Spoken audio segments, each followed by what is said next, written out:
What's going on, guys? It's Ricky. So FOMC minutes report gets released today at 2 p.m. Eastern time, and here's a couple things that you should know in effort to prepare. Let me go ahead and start sharing my screen. I just opened up position, started adding more to my position on SQQQ. I'm up $2,000 on the day on that. On TQQQ, I closed it out. You can see I left myself with my one lucky share. I didn't add too much to it.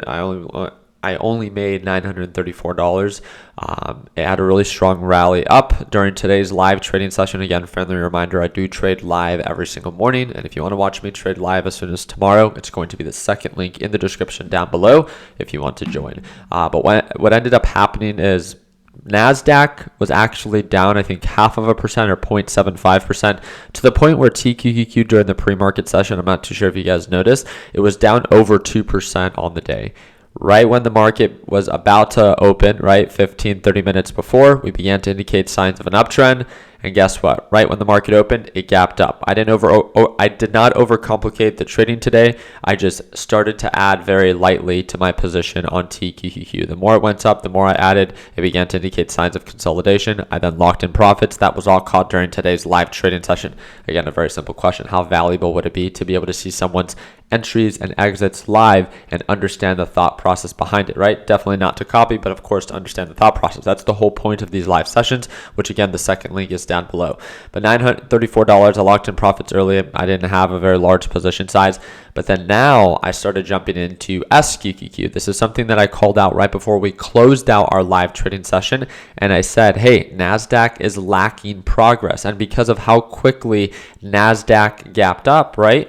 If it doesn't continue to gap up because of how quickly it did, the possibility for it to gap right back down is probably pretty likely, right?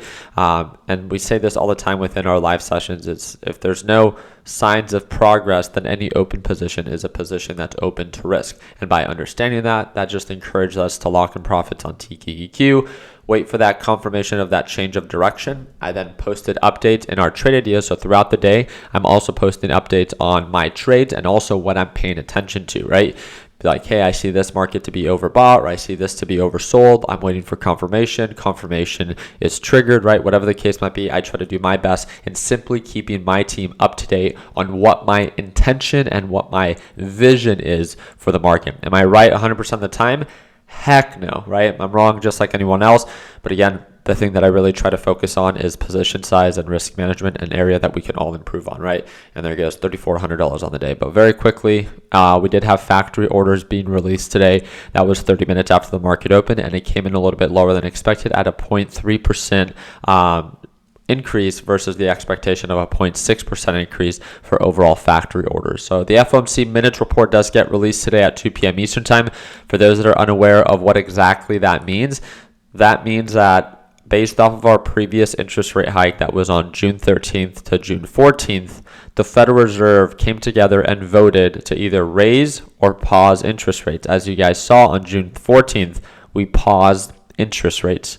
So all these Fed minutes is it pretty much gives an explanation on who voted for what and how they came to the conclusion of that pause hike. It's not a new FOMC meeting, it's just FOMC minutes. It's pretty much just a reporting or a summary on who voted for what to kind of give maybe an expectation or an understanding of what happened about 2 weeks ago. So very simple report, but it should influence the market slightly. So at 2 p.m. Eastern time, if you see that the market begins to change overall direction, just know that, again, you can refer back to that FOMC minutes report, which is going to be made available to all of us. If you're part of my LPP team, I'll make sure that I share it with you in the announcement section so you can take a few minutes and read it. It's a pretty boring letter, but it's good to understand the why behind a quick movement if the market begins to change its overall direction. So I really do appreciate you guys' time. Just wanted to recap the overall trades, my good, my bad, and also keep you guys up to date with the different economic reports that are set to be released today. I appreciate your time. Hope that we're in a thumbs up. And again, I hope to see you for our live trading session tomorrow.